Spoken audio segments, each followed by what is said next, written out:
বারবার চিকেনের একরকম ঝোল খেয়ে আমরা সবাই বিরক্ত হয়ে গেছি। তো চলুন আজকে চিকেনের একটা নতুন রেসিপি আপনাদের সাথে শেয়ার করব।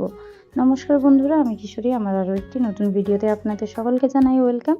এখানে আমি মাংসটি রান্না করার জন্য নিয়েছি পেঁয়াজ, টমেটো, আদা, রসুন, মৌরি, জিরে, এলাচ, দারচিনি, গোলমরিচ, কাটা আলু এবং কাঁচা ও শুকনো লঙ্কা। এবার আমি শিলনোড়ায় মৌরি এবং জিরেটা খুব ভালোভাবে বেটে নেব। আজকের আমাদের প্রধান উপাদান মৌরি দিয়ে চিকেন বানাবো। তো তার জন্য আমি প্রথমেই মৌরিটা বেটে নিচ্ছি। দেখতে পাচ্ছেন কতটা মিহি করে বাটছি। আমি শিলনোড়া ব্যবহার করেছি, আপনারা চাইলে গ্রাইন্ডারেও পেস্ট করতে পারেন। এরপরে আমি আমার নেওয়া প্রত্যেকটা উপকরণ এভাবেই বেটে তুলে রাখবো। এরপরে দারচিনি, গোলমরিচ এবং এলাচ থেতো করে আমি খুব ভালোভাবে বাটা করে নেব। বাটা হয়ে গেলে আমি ওটা তুলে রাখবো। দেখুন, আমাদের বাটা যতটা মিহি হয় বা শিলনোড়ায় হয়, অনেকেই মানেন যে গ্রাইন্ডারের থেকে শিলনোড়ায় বাটলে স্বাদটা অন্যরকম হয়। এরপরে দেখুন নিয়েছি রসুনটাও মিহি করে আমি বাটা করে রাখবো।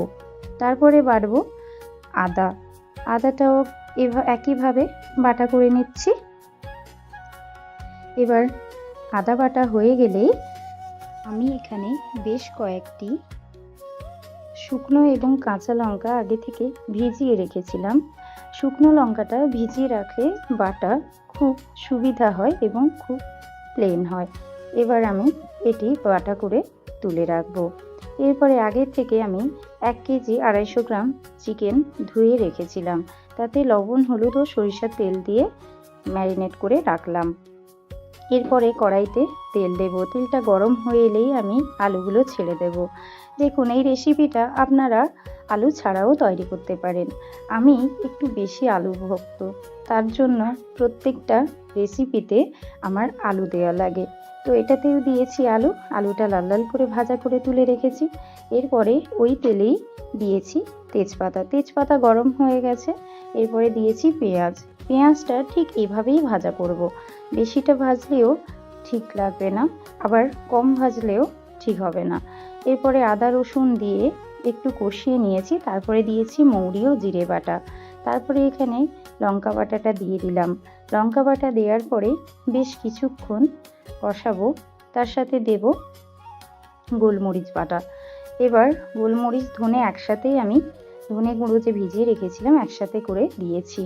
এবার এতে দেব টমেটো কেটে রেখেছিলাম আগের থেকে। ওটা দেওয়ার পরেই দিয়েছি হলুদ এবং লবণ। তারপরে বেশ কিছুক্ষণ এখানে কষিয়ে নেব।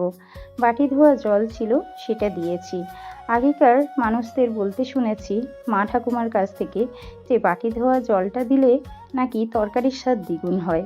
নিছক কি জানি না এটা সত্যি কিনা। তো দেখো, মশলা থেকে তেল ছেড়ে গেছে। এবার দিয়ে দিয়েছি ম্যারিনেট করা চিকেনটা। এবার চিকেনটা বেশ কিছুক্ষণ কষিয়ে নেব। আমি এখানে চিকেনে ঢাকা দিইনি, কারণ এটি ঢাকা না দিয়ে কষালেই এর স্বাদটা বেশি ভালো হয়।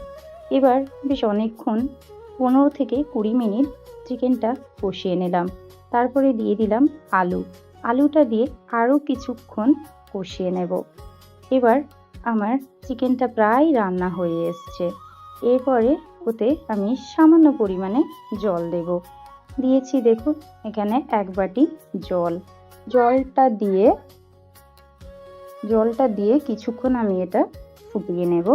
ব্যাস, ফোটানো হয়ে গেলেই আমার রেডি আজকের চিকেন উইথ মৌরি। এবার দেখে বলুন তো চিকেনটা একটু হলেও অন্যরকম লাগছে কিনা। এই তরকারিটি আপনি লুচি, পরোটা, রুটি, ভাত যে কোনো কিছুর সাথে ট্রাই করতে পারেন। অসাধারণের স্বাদ হয়। ধন্যবাদ আমার সাথে এতক্ষণ থাকার জন্য। টাটা।